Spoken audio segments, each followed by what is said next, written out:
Happy birthday to you. Happy birthday to you. Happy birthday, dear Madam Kweza. Happy birthday to you. How old are you now? How old are you now? How old are you now? Happy birthday to you. Kale ngenda kubala mwana mukwatireko nya 3 gwandi badde wakolezeza dda 3 2 1 kale fena tugambe Pablo nakoleza alisiro bulala Bantu pamoja. Katatu gwafuwa oli kuki bana ate bano Huyo oli madam. bano badawa nnyo fuwa leta Akamaliza umaliriza laba kyamukoze. Kamanga mulungi. kate mukuba mu ngalo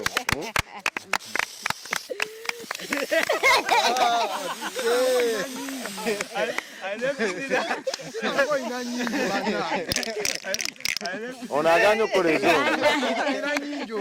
ono aganya okukoleza yaddaire n'okufuna kale mulete swani atusavinge kale abatulaba obubaka bwo tubutuusizza kakati mukadde nze ntandise okukuwa ebirabo bya birthday. Happy birthday. Soko ojjemu olabeko jjamuko olabeko Victor zoominga mukko ani agira kyamala okulaba kyotwala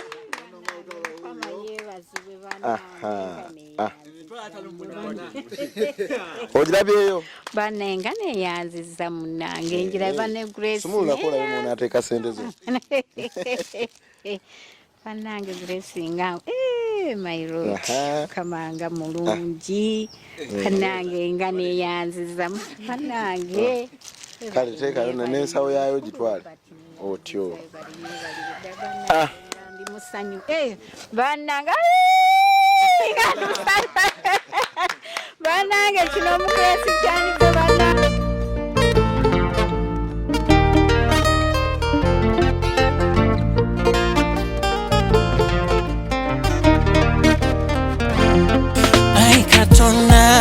Sisenjoli tata olwalero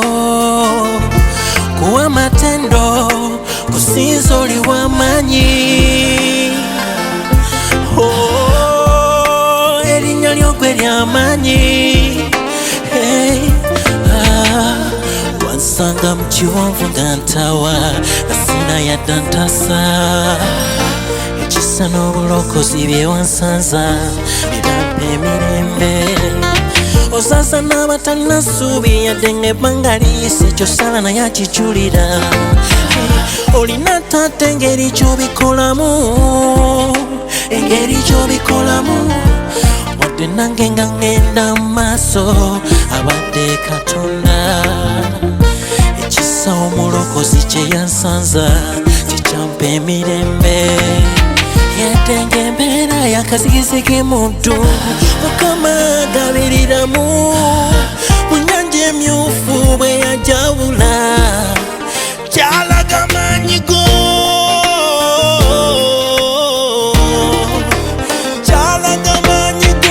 kalirimbe nga bwensinza uze nga tutambula mpola wadde ng'obudde bubadde bugezaako okulwanyisa embeera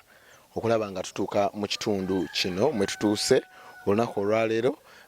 naye Mukama tukoze bulungi nti ffe tetulemererwa so tulwanye okulaba nga tutuuka mu kifo kino tuli Kayunga mu kitundu kye bayita Kanjuki so olunaku olwaleero ensonga etuleese ensonga ya surprise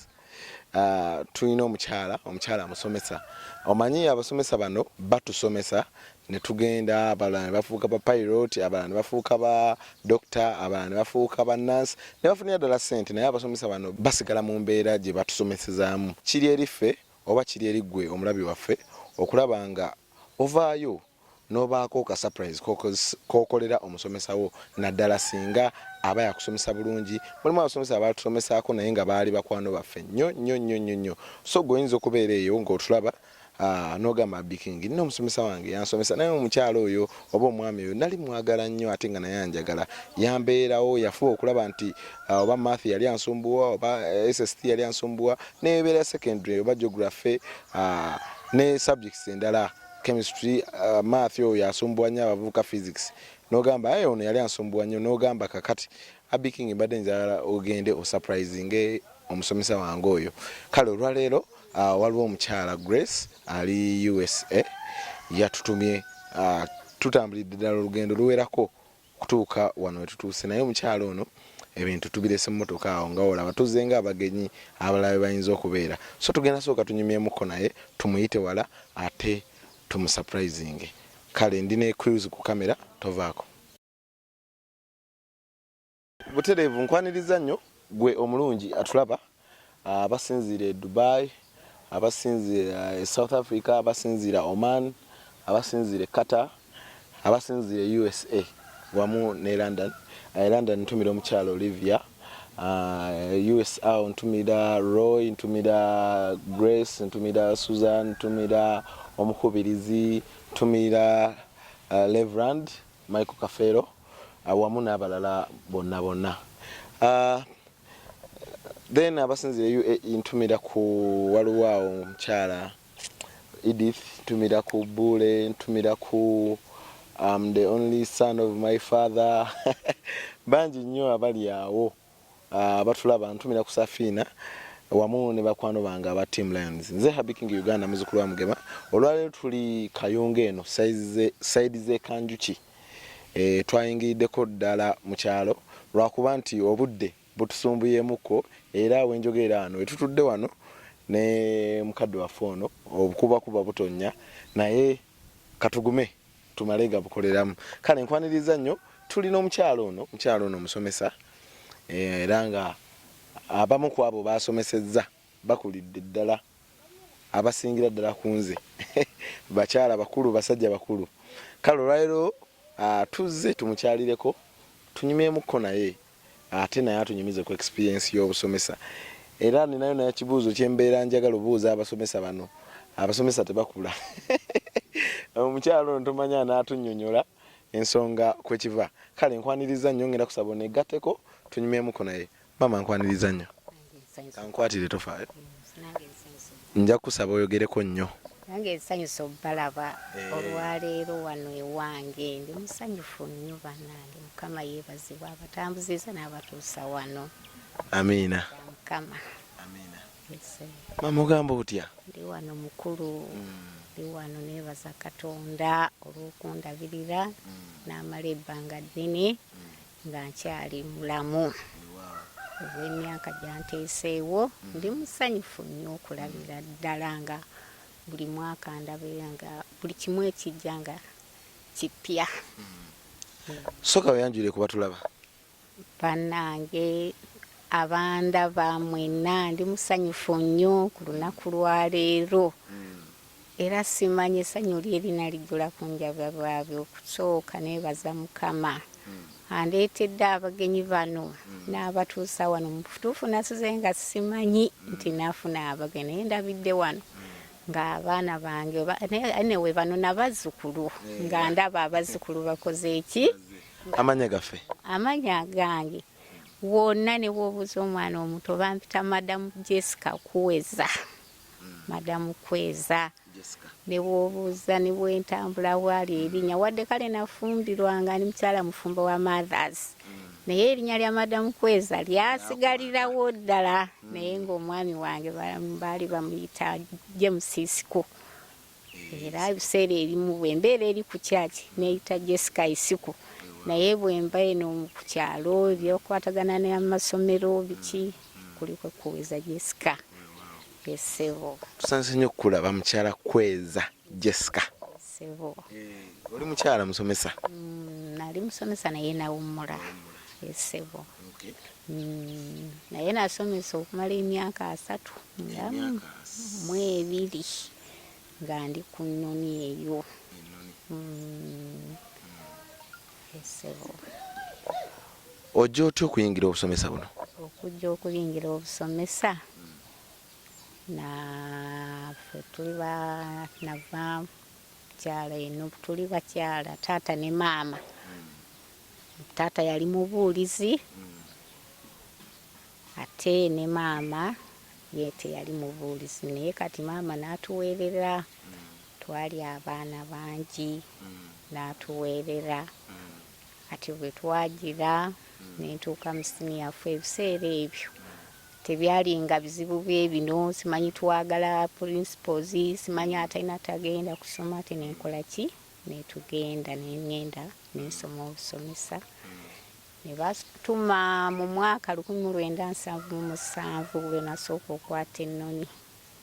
nengenda e Mukono, ngaawe Mukono olwamala okusoma nengenda e Mukono wali nga district ekyali e Mukono. Awo wonna ng'okambona yonna Kayunga yonna district nga Mukono ne bampa ekifo. Kale naliwo e Busoga e Musitaiganga, naye nenoonya omulimu saagunoonya Busoga nagunoonya wa olw'okuba taata yali mubuulizi ng'abuulira mu bitundu by'Ennyenga. Kati netugenda ne bampa ekifo DEO.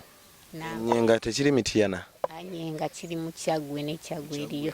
ne Kyaggwe Mukono. Kati ne Mukono district, era ku district y'e Mukono gye nanoonya DEO we Mukono nampa ekifo n'angamba ogenda Kanjuki. Emirimu gyonna egyaliwo egy'enjawulo lwaki walonda kubeera musomesa? Nalonda kuba musomesa kuba taata wange edda ebya subgrade ng'eriyo taata yali mubuulizi naye ate olwedde nga musomesa wa subgrade oba yeyandibadde nasale ku luno buno obwana obuto obutandiika. Kati taata bwe yagendanga okusomesa mu subgrade obwo nga tugendayo nga namwegombanga nnyo. N'eriyo n'omukyalo omu baali bamuyita mukyala Babuwe, ye yali omusomesa wange wa madamu wa P1. Mu butuufu neegombanya, ate ffe twasomanga tuli bakulu myaka 7 osoma P1. Era nze n'obuyimba bwe twayimbanga mu P1 mbumanyi, era nange bwe natufuuka omusomesa nange nabusomesanga abaana bange nga bayimba. Kati omukyalo oli soko tuyimbiremuko nga tunagenda maaso obuyimba bwe twayimbanga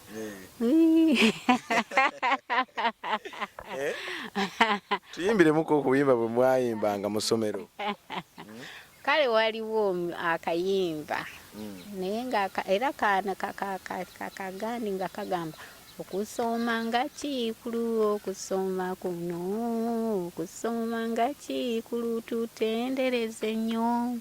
Obwedda nga ffe tukyali bato, bazadde baffe ne balooza, John oyo oba oyo Mary aje atandike ogw'okusoma. Awo nno we nagirawo. Kale owulidde ffe bino bwe twayimbanga Baba Black Sheep awi enewu mwe mwali muyimba nga tuyimba ffe tuli embata ento naddala P1 awo P1 nnyo ffe tuli embata ento tetumanyi kubala nga tuddamu obwo bwe twagiranga. Era bwe bwantwalanga eyo mpulire bannange nga obwana buli nga buyimba. Kati bwe nakula sirina mulimu mulala gwali mu bwongo bwange gwalingaawo. Taata somesa subgrade olw'eggo esande tugenda mu church. Era nembeeraawo era ne bwe nakula kati nentambula nga ndi mu bya church era ndi mukebezi mu kanisa. Ndi mukebezi by'ebintu byenkuliddemu byentegeera obulungi. Otandika okusomesa mu 1977 embeera ogisanga otya? Otandika okusomesa embeera yali mbi nnyo. Otandika okusomesa nga bw'omanyi nkyali muwala. Bantuma e Kanjuki bwe gwali omulundi ogusooka okusulako mu nju obw'omu mu nju ntyamu neŋŋamba leero eno ate ekitundu sikimanyi. In fact n'olulimi lwantokyalinga nnyo. Era abaana be nasomesa naku luno kati bakulu era be bansanganga naye madamu wali tomanyi somesa Luzulu, tomanyi tuwali tomanyi Luganda. era otyo abaana bantokyali oluganda lwantokyalinga nnyo nga sirumanyi bulungi naye ku nkomerero naluyiga kyekyasinga okuntokyalinga ate n'ekirala nasanga eddagaana galinga gakulu nga galinga gasajja gagenda kuwasa ebiseera ebyo abaana basomanga bakulu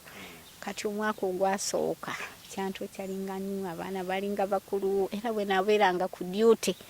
nga sometimes gasenga ntya ninga bayo banakola ntya naye ku staff oko nasangamu mukyala kazi we kwegamba ndingamu era staff yonna gye nasa in fact nali mutini nnyo nga ndinga kawala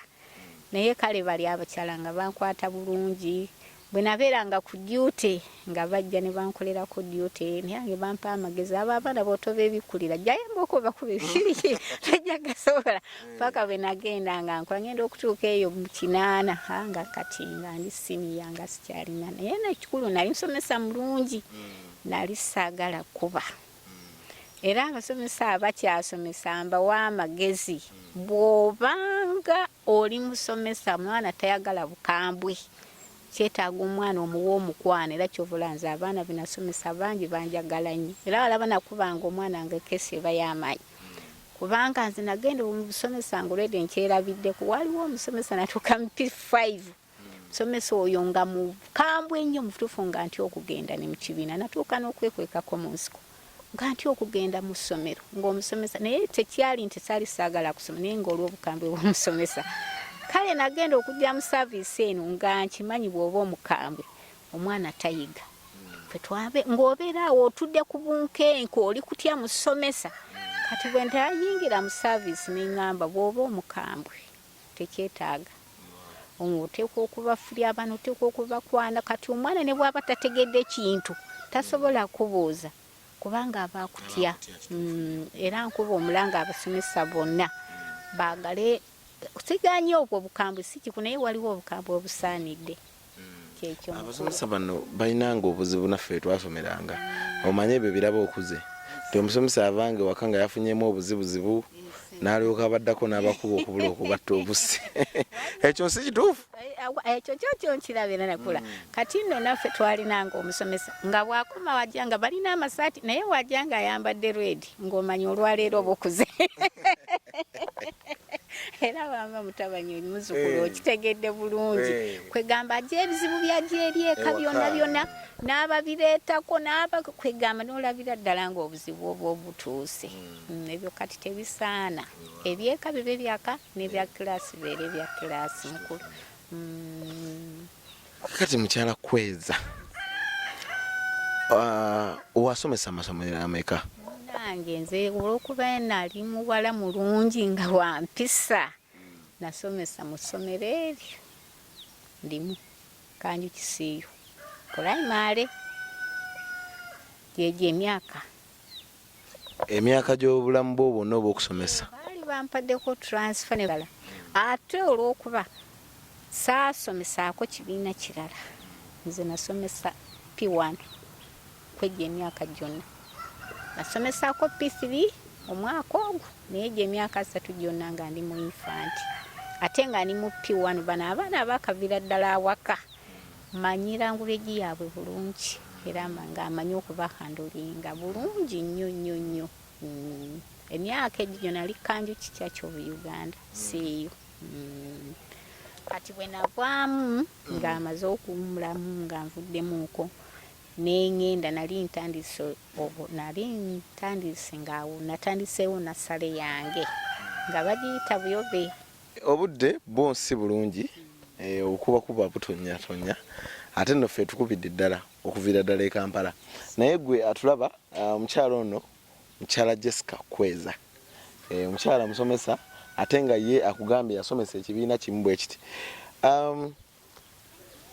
ekibuuzo ekirala kye njagala okubuuza nga obadde okyatunnyonnyola nsonga ki gwe teweegombako okusomesa bibiina birala nali seetuka nasomesako P3 namalayo ettaamu emu ate okugenda mu P3 omusomesa P3 yali mulwadde nga yazaala n'azaala bubi ne bamuwa maternity leave n'agenda kati nenzira mu P3 naye ba headmaster binabeeranga nabo nga bo baalabira ddala nga nze nsaana P1 olw'ensonga eno nze omwana owange yavanga mu P1 ayagala tayagala ng'amanyi okusoma era abaana bonna benasomesa mu butuufu banjulira nze nga njagala nnyo okusomesa abaana reading era nze ng'omwana wange atayise bwenteekakasa nti amanyi okusoma bulungi tagenda mu P2 nafulumyanga aba kati buli headmaster eyajjanga mu butuufu ng'alabira ddala ng'ani musomesa mulungi wa infant nagendangayo okuba walinga weera ekiseera ekimu nga P7 nga bomanyi P7 nga bwe baba banaaba batera okola ebibuuzo ng'omusomesa headmasters nga headmaster akulonda kale lwakuba nti nga yabeerangayo nga olweggulo nga mugenda buli musomesa n'atwalayo lesoni ne mu P7 nagendangayo naye ngenze class teacher gye nali muwaze class teacher yali P1 naye eri nga mutwalayo just omusomesa abagamba buli musomesa n'atwalayo P7 naye nagendangayo P7 P3 bwentyo naye nga nali permanent infant nange gye nali njagala nze obwo obwana obutonga bunsanyusa nnyo nga mbwagala nnyo era ne bwengenda ene we nasomesa ne Sunday school era ne Bishop aba Reverend bonna benina ne Bishop Reverend Sebagala akimanyi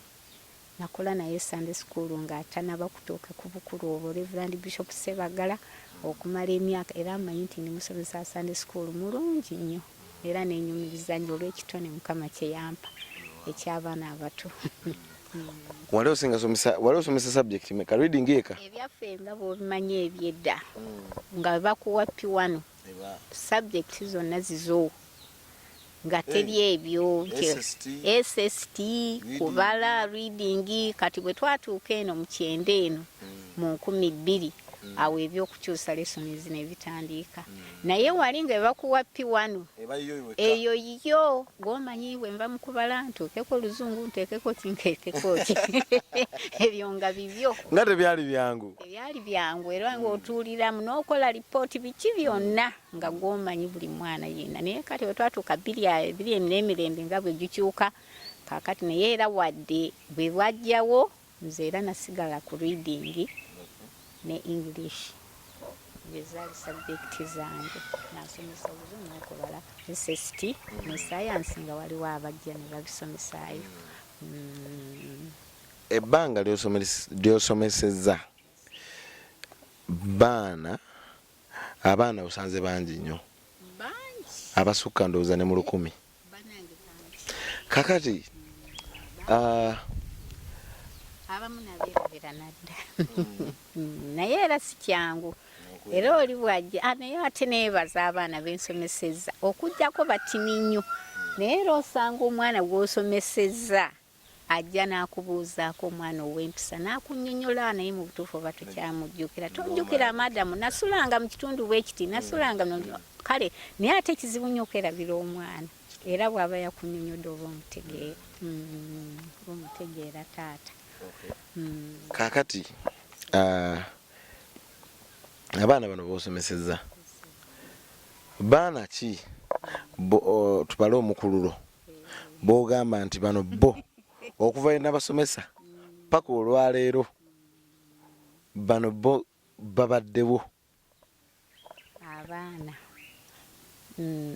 nalina abaana bange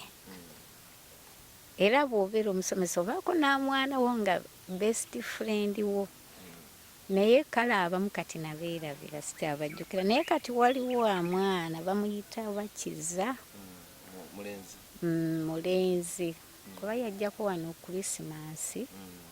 n'ajambuuza waliwo Christmas bamuyita John Kiza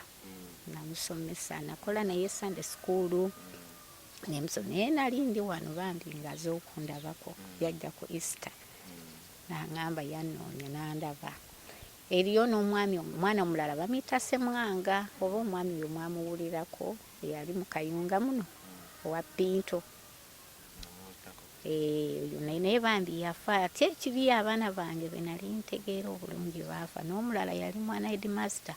musomesa wa Antiviki nga bamuyita Sam Kazibwe abo nabo nga mbategeera bulungi nnyo naye kati eriyo n'omulala muyita Lubwama yasoma bya dokita by'amannyo oyo naye mutegeera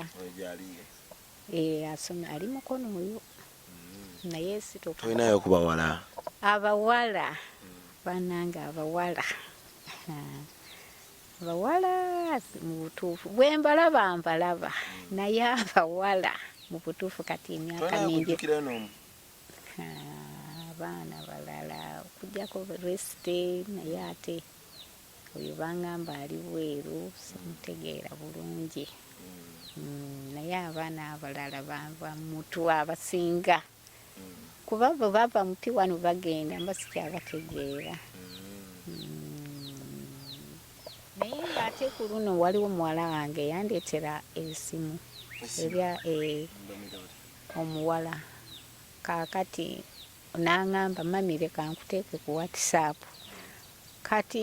oba babandaba awo basimanyi kumanya oba bandaba awo simanyi kati olina esimu ya WhatsApp esimu omuwala oli yeyampa n'angamba kankuteekeko kati oginayo esimu yakuwa esimu n'essimu yagimpa naye neeteeka ku WhatsApp kati oyogera nabo abamu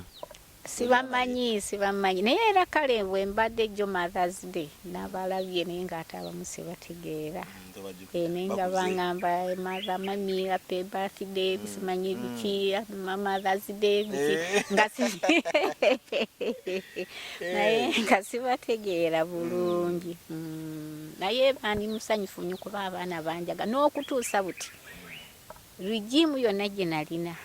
buli muntu ajja kunaabuza madamu Kweza ali atya abaana banjagala nnyo nabuti era bakyanjagala era neebaza Mukama bakyanjagala toyinaayo lunaku lwali lukedde ng'okyasomesa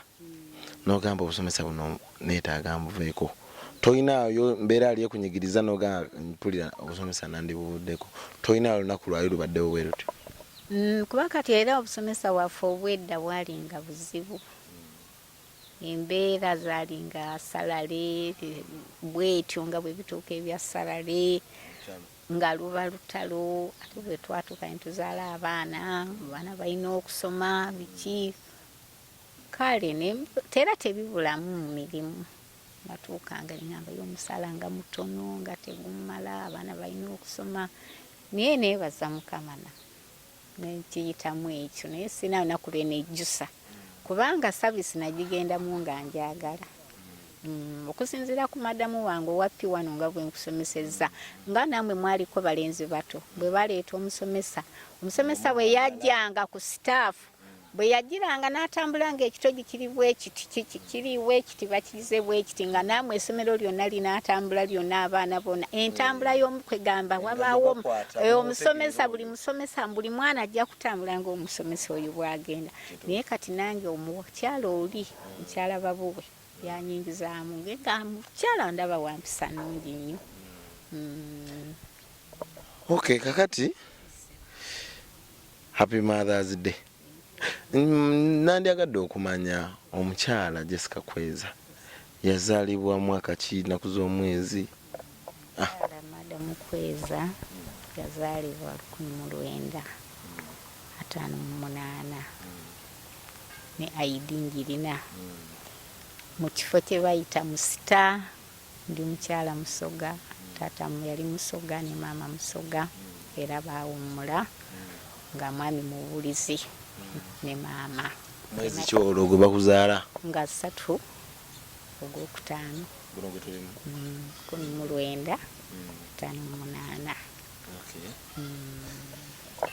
1958 kakati ensonga etulese wano kukuza mazaalibwa ago wadde gayiseeko ennaku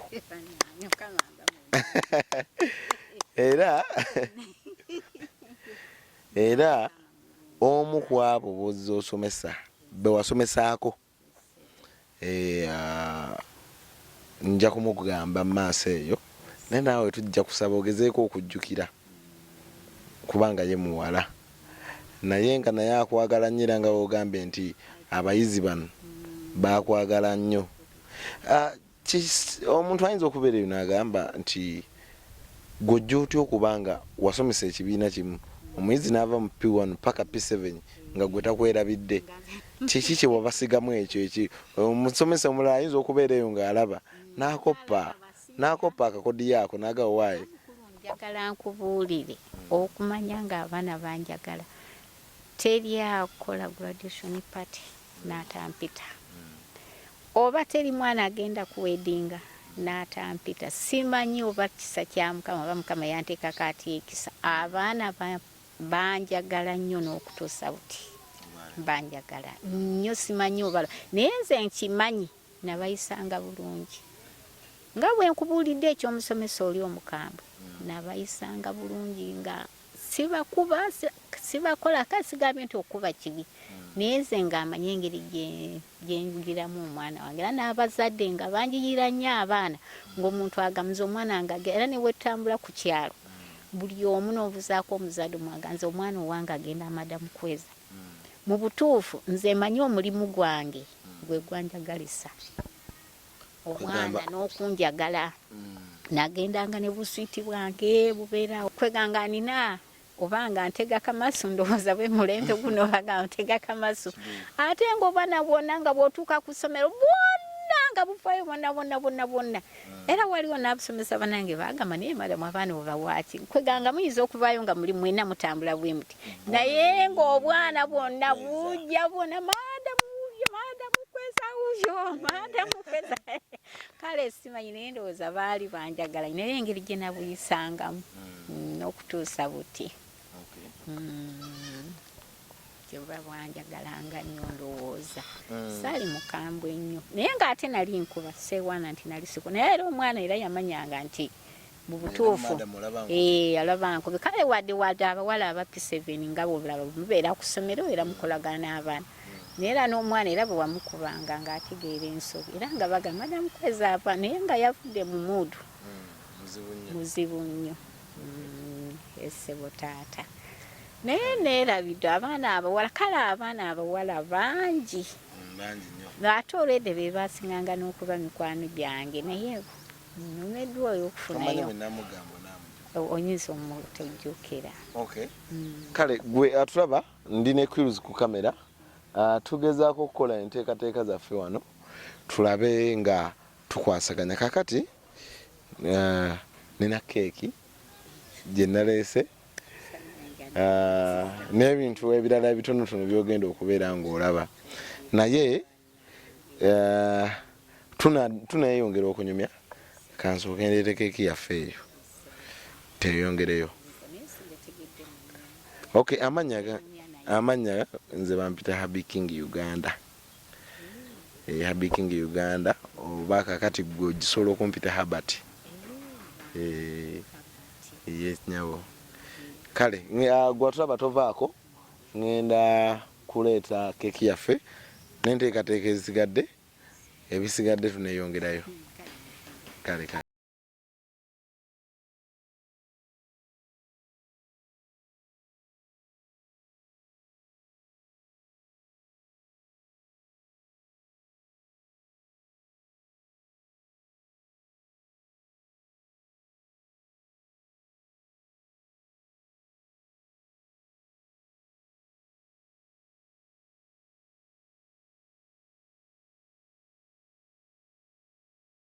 nya 3 gwandibadde wakolezeza dda 3 2 1 kale fena tugambe wabula nakoleza alisira obulala kati ate gwafuwa oli kuki bana ate bano badaawa nnyo fuwa leeta akamaliriza omaliriza laba kyamukoze kamanga mulungi kati mukuba mu ngalo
Jajja mugamba happy birthday omanyi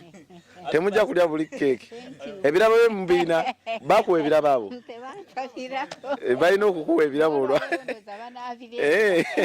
kati nabo bafunye ekyokulabirako amanyi embeera erye okay kale kakati tukyagendera mu maaso kakati obadde okyennyonnyola Grace banange Grace munnyonnyose nnyo era yali mukwano gwange era ne mu family gyalimu tata bali bamuyita Sempa era yali mukwano waliwo n'omuwala omulala mujjukidde ye Eva nga naye ali mu family omwo ne mubaamu ne Emma ne mubaamu ne Robert eyo family ngimanyi Grace mwavudde naye nga abasiga beeyita bonna Sempa Emma Grace Sempa Robert Emma bonna mbajunji family ngitegedde bulungi era yali mukwano gwange nnyo era Grace njagala okumwebaza ne Susan Sempa Susan Sempa era bonna bwe batu bwe bayanjula ne bajja kuno ne bayanjula in fact mbadde mbamanyi nga bali bweru naye nga bawiridde ddala kuba ebbanga ddene naye neebaza nnyo Sempa kubanga mu butuufu mukulu Herbert this is the first time ofuna surprise wait obadde tosalangako keeki y'amazaalibwa sisalangako butuufu Grace yasoose okunsaza keeki kale no munnange feeyo gye tubeera mu kibuga keeki za lutalera amazaalibwa gatuuka twekweka bwekwesi baba baagala kututta busi kutuyira mazzi kakati fe tubeekweka amazaalibwa olutuuka obeera ku bunkenke aziza Grace ankoledde surprise kakati Grace yakomye ku keeki yokka alina ebirala bye yatutisse katusooke tubireete nabyo weeyanze lumu kale mutukwatireko kaawo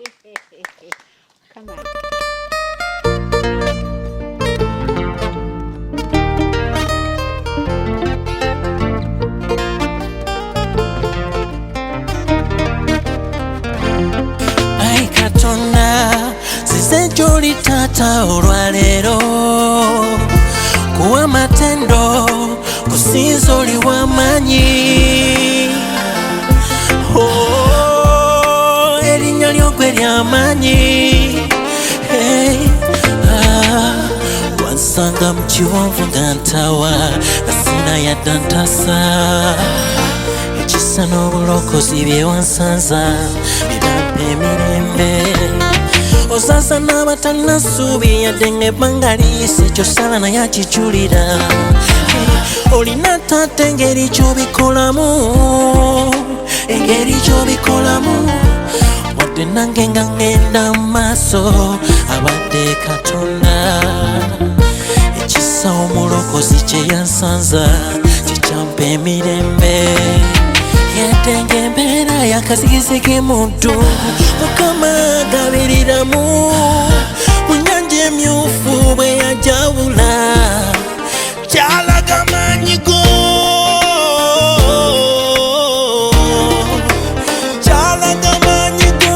kayimbe nga bwensinza oli wamanyi ayi Katonda kubulire mu mawanga oli wamanyi ayi Katonda kutambuze mu mawanga oli wamanyi ayi Katonda kayimbe nga bwensinza oli wamanyi ayi Katonda kubulire mu mawanga oli wamanyi ayi Katonda olina manyi oli wamanyi ayi Katonda yegwe Katonda ateka amazzi mu ddungu oli Katonda ayimusa abavu mu nfuufu olina manyi abali batalina ssubi wabawa essubi olina engeri gy'obikolamu Dawudi yali omulunzi wamufuula kabaka olina engeri gy'obikolamu Gideoni ow'ekika ekinafu wamufuula muwanguzi olina engeri gy'obikolamu Yusufu wamufuna Katikkiro kuva mu budde naye engeri gy'obikolamu olina amanyi.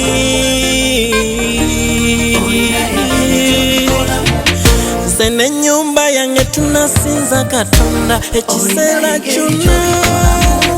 kanyimbe. Tukyagendera happy birthday.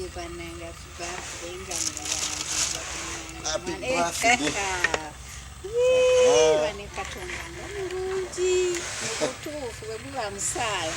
olwairo Grace ansasudde omusaala gwonna gwe nakolerera banenyanziza bannange anyongedde n'olwokubiri bannange kitiibwa kya Mukama bannange simanyi bannange Grace bannange okalabya akalimu kapapula kanamba peesa bannange kitiibwa kya Mukama bannange teyakomyawo bannange ono mwana bannange abandaba wano bannange abandaba ndi musanyufu nnyo bannange abasomesa bannange bonna olwaleero muliikirire okukola bannange Grace n'empewo nyingi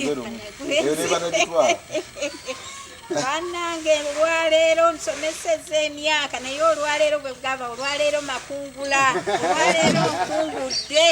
bannange Mukama nga mulungi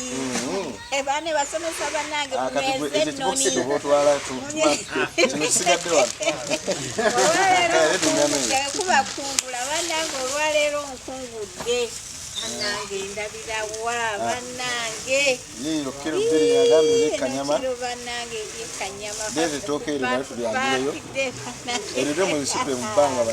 bannange Mukama nga mulungi yaziza bannange bannange nampa ne bulangiti byonna mugulewo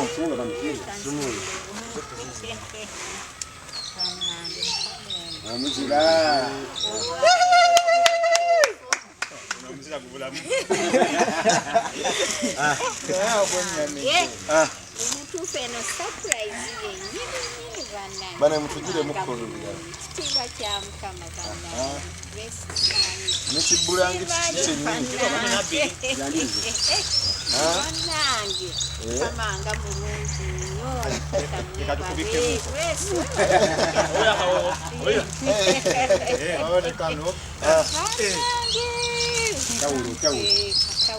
nnyo naaba ngateese ku mulembe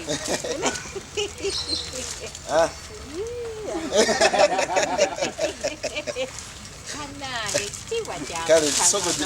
bwereze sepiki ezo zinafumbe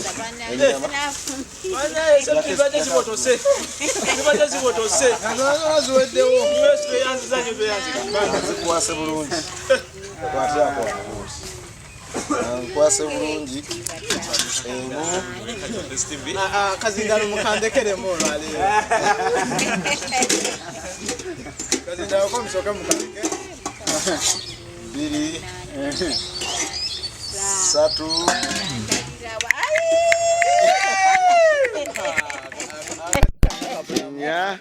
bannange Mukama mulungi bannange mwegenda mukaaga omuzukulu teekamu ennyama eyo eyaleero teekamu ennyama eyanziza mwebale nnyo bannange Mukama akuwa omukisa bannange Ambo onyweko ku mata agajjesa bannange tumude ku kikopo ky'olusanvu amwe temuliiko ga birthday girl kakati leeta kasoda ako kasoda abakulu bano mbalaba beswanta naye tebakwata ku sodawo kale bannange tata nga neyanziza kakati leeta bino bannange Grace ikwata sebo era byatikire wano bannange basi kakati zino ziri baketi bino bisaanikira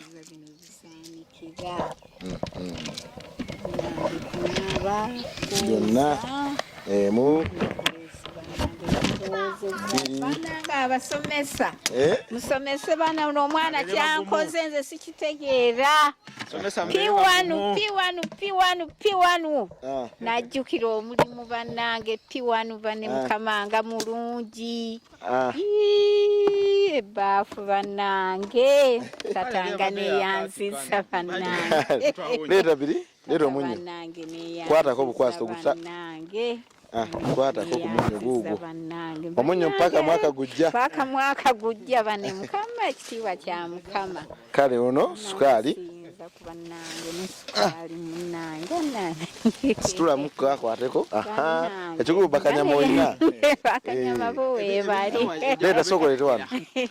kale sukaali kasukaali munange nkeyanziza nnyo manya byabakadde kye baagala kadde bwaba tanywedde kasukaali tabeera bulungi bannange yanziza mukwano gira wali tulesi banna ekitiibwa kya mukama bannange n'omuceere kano kaceere munange ndingako mpolampola kamanga mulungi bannange mukoze bannange kanyama gira kino sikitegeererako ddala bannange bannange sabuni wuno mwaka mulamba bannange fa sabuni nako mwaka mulamba owaye sabuni banagamba twalese ebiboksi netugira bannange tunuze eriwo kamera alabe muzika mukobuti sabuni wuuyo bannange ekitiibwa kya mukama paka mwaka gujja bannange ennyo Grace mu butuufu ndinga akulaba ndi musanyu bannange mukamange kale netukwatirawo tufaayo kale kakati bwe bityo Grace byatutise byonna bituuse bannange tweyanziza bakanyama mutwale bakanyama mukimanga bannange sinza nakumanya banne Grace kyankoze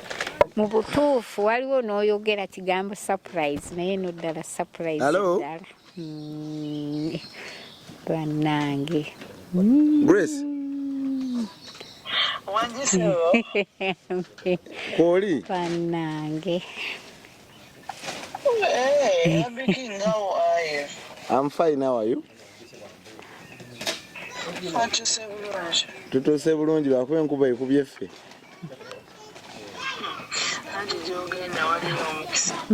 anti kakati mukyala kweza ndi naye wano naye abula kukaaba bukaali bannange mu butuufu sinigera butegeera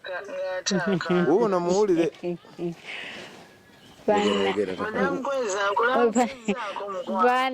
bannange Grace kyonkoze mukwano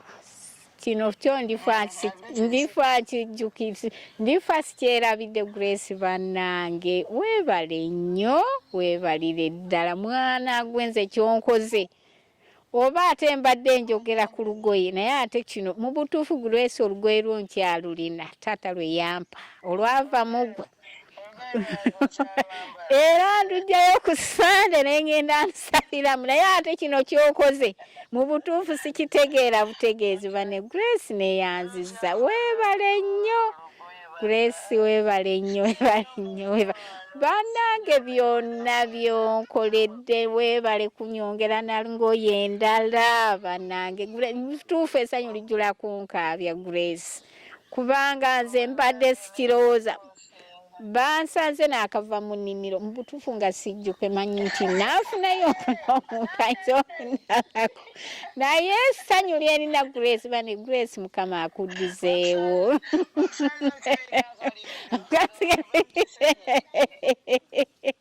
mukama akuwa omukisa ndabira ne Susan Bambi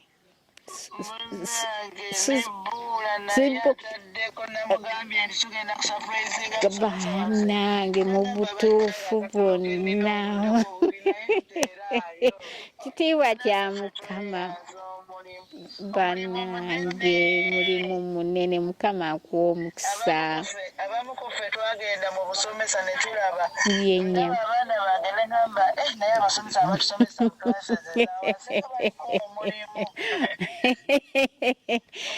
Mami webale kusiima mukwano webalire mu butuufu Grace ne Juli naye kwali bannange Juli bunange neyanze eyo famire yonna nagisomesa njijjukire bannange Mukama nga mulungi Grace ndabira Suzani mundabire nnyo Suza Suzani mugezezzaako muteekako naye ali ku mulimu takutte ngenda mugamba nti osanyuse bitya era bonna ne Emma bonna bajjukira bulungi ba Emma babula ba Suzani bonna banna ba Juli Mukama mulungi ba Esther neyanziza Mukama naye Grace singa omanyi lwakuba Katonda yakola bubi omutima guno tegugukamu naye ndi musanyufu Grace kuba kino kyonkoze sikitegeera Mukama akuba omukisa amiina webale nnyo oba okomawo oddi wano ndabeko munnange simanyi naye kaka kale Mukama webale nnyo mukwano bonna bamaama nja mugamba konze bane ku Sunday nga tukuŋŋaanye mu kyaki konze muwala kye yankoze sikitegeera bukerekezi kale mukwano naye nga tweyanza byonna okusiima kwaffe tetusobola kulaga ekigambo thank you kitono nnyo nabyo bitono naye it is just a gesture okulaga okusiima kwaffe omulimu gwe mwatukolamu mwenna no representing abasomesa abalala bonna ababonaabona naffe kale mukwano tuli olwalero lwakubanga omusingi gwe mwatuwa Mukama guwa omukisa mukwano amiina neyanziza ate munnange kale mukwano era kaakati munnange bajja kubintegekera bulungi nja kwogerangako naawe ku WhatsApp kale mukwano Mukama akuwa omukisa bannange ne mukulu Robert byankoze Mukama koko bwana mukulu Herbert koko bwana bwayo munene neyanziza nnyo bannange webale kunjagala abamu bagamba ayo omukazi yatukuba embooko sirina budde bwe naye munnange webale butajjukira mbooko ezo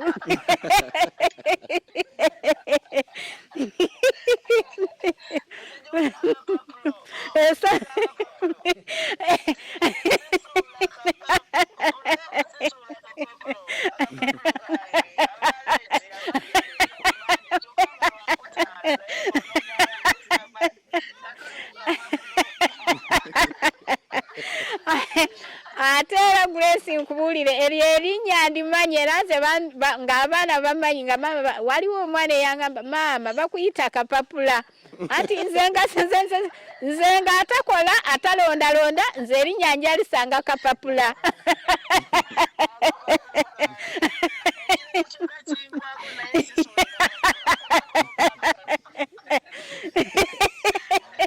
Ahora Grace ojjukidde nnyo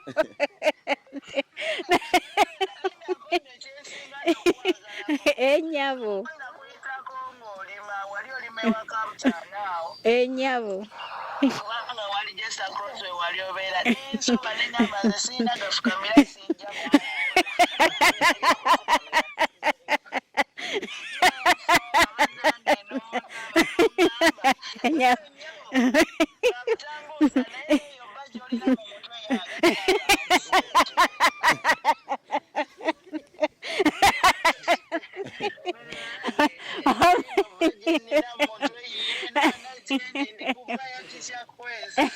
era n'omukulu Abati mugambi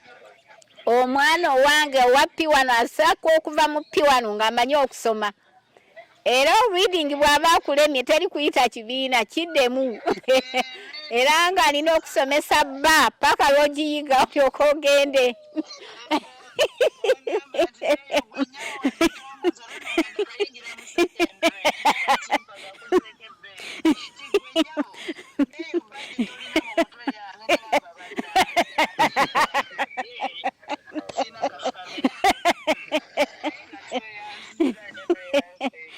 kale mukwano nange nsiimye nnyo webale nnyo ebalire ddala bano be bazzukulu bendaba wano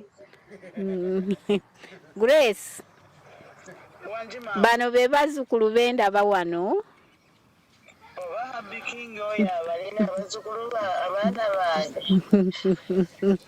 alina baalaba wano gwogaseeko oyo waliwo oyo omuto oyo ayambadde asibye enviiri muwala wange ebambi omulala muwala wa Eva ebambi Mukama talina nviiri wa Eva ono enviiri ye last born wange kati sofa bane Mukama nga mulungi neyaziza Grace mu butuufu wabulayo ekigambo ekirala naye singa kibadde gyekiri naye nga kiringa bw'obeera mu nnaku ne bw'oba obamba bulungi si byoti oli naye ng'ate wazo naye nange ndi musanyufu naye sinaayo kigambo kirala kyenyiza kukuza wabula nkwasizza Mukama ogira okolanga bw'ofuna maama Susan wuno azze tumubuuzeeko bannange Suzani Suza Mukama yeebazibwe bane Suzani neya mwebale butajjukira mbooko zange singa mwajjukira ne zibayingira mu bo temwandimpadde bino naye nayagala nabakubanga mufuuke ensonga mu nsi munnange mwebale nnyo ate kati ndi musanyufu nnyo Susaana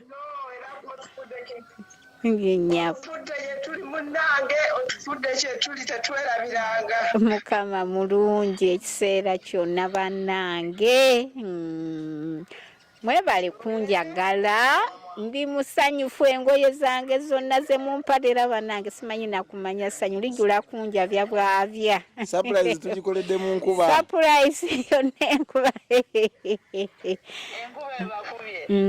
nkuba yeebaddeyo nnyingi okuva ku makya etonnya bambi Mukama mulungi mutambudde mu nkuba naye kale kasita tutuuse tweyanziza tuyambi King webale Aunt Susan mukwano twe olabuuzaako tukyakweza Buula Mukama yeebazibwe mukwano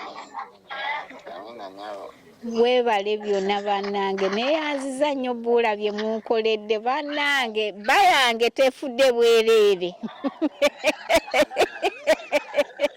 olwaleero bba ngitegedde nga bba efuddemu omugaso nateranga okyogera ne muga gweno weewulira naye oli ku bba yange abamu ngambagamba eryo erinnya lyokera okuwandiika nze nali kuyigiriza bane Buula neeyanziza mukwano kitiibwa kya Mukama mukulu wa bati neeyanziza okumpa ku bawala bange bano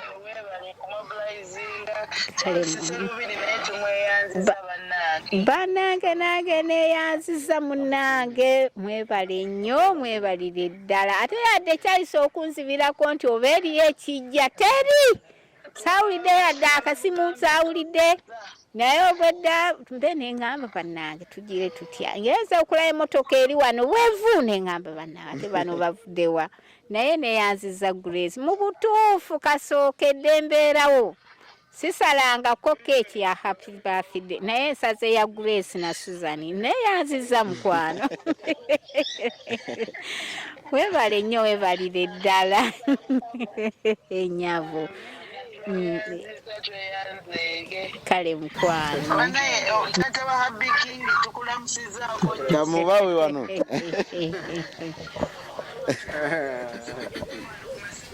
mufukamiddewa wuno mumubuzeeko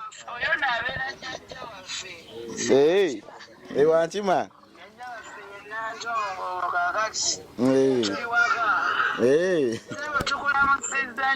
nange nsanyusa obbawuliza banyabo banange webale kutwagala namwe mwebala kubeera abantu balungi nabagabi tweyanziza munange naawe n'otalutubeera mwana olabye ebba kyetukoze kituufu situdde n'abanene tweyanziza Amina mukama abakuume abadizeewo. Amina n'abakuwa omukisa ssebo. Kale nnyo.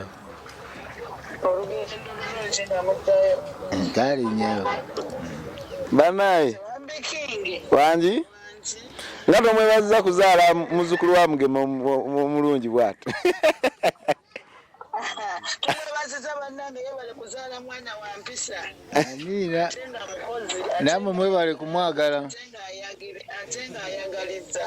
Namwe mwebale kumwagala. Amina. Grace bana Susan osirise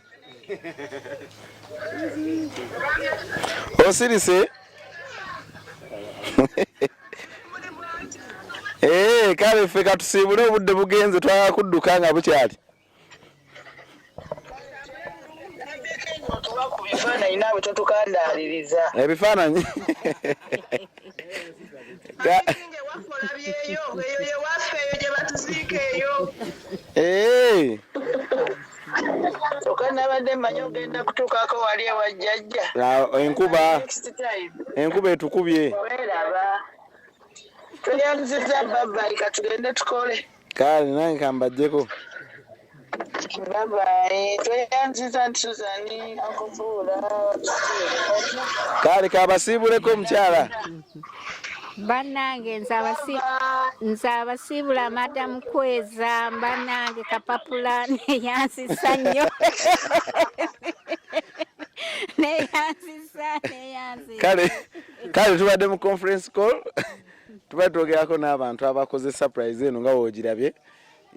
Bwe kityo bwe kitambudde. Bannange ndowooza mulabye ne muzeeyi wange mumulabye mufunye omukisa ogumulabako. Bujjo mugamba oluvubuka olugogo. Ndowooza ne muzeeyi mumulabye bujjo mumbuuza ekiwago gye kyava.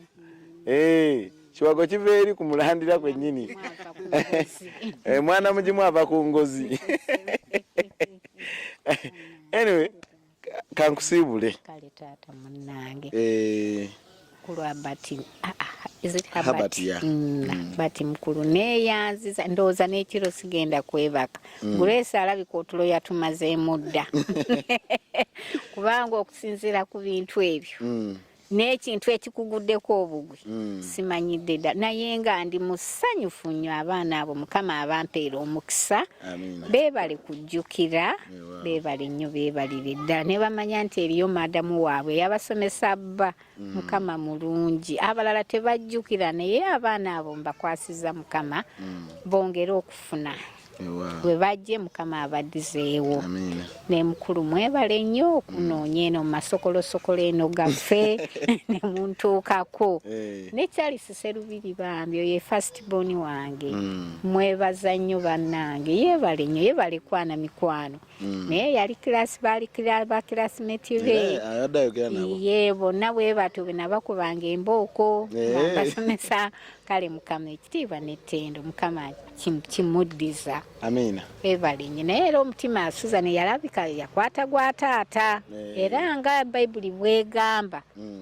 nti ngero nga bwegamba nga bwe bagamba nti suula omuggo oba okola otya omwana ayonooneke taata yakuza bulungi abaana abo. Wadde yawummula naye Mukama amuwa ekiwummulo ekirungi. Amina. Mwebale nnyo, ebalire ddala. Kale gwatulaba bwetyo surprise yaffe bwetambudde. Tubadde Kanjuki side ye Kayunga. Bwe bityo bwe bitambudde olwaleero. Surprise ebadde y'amaanyi kubanga situdde abawanvu n'abampi. Ne surprise yaffe esoose ng'ebadde mu ne conference call. Twogeddeko n'abantu ab'enjawulo. Amagezi gempa abaana bonna abayitako mubasomesa. Abasomesa bano ffenna tuli kye tuli olwaleero kuba abasomesa. Naye bo tubalekayo nga basigala basomesa abalala abagenda okutwegattako. So kyanjawulo oba kyewuunyisa nti otuuka n'ofuuka dokita, abamu ne bafuuka piloti, n'ogula emmotoka n'ozimba ebizimbe naye twerabira abasomesa abatuteekateeka okufuuka ekyo kye tufuuse. So oyinza okubeera eyo nga ggwe olina omusomesa n'ogamba oyo omusajja oba omukyala oyo yambeererawo otutuma newaba ali ggulu naye tutuukayo olaba tuzze eno mu nkuba oba nkuba oba musana embeera yonna eba eriwo ffe tuba tujja kutuuka kale ngenda kuba nga mbasiibulira wano ntumira kwabo bonna abasharinga waka wange abasubscribinze nkyabaweereza era nkyali wamu nammwe ngenda kubasiibulira wano nkoze ne Victor ku kamera atakumira mpeera bankumire mbere bulungi mweraba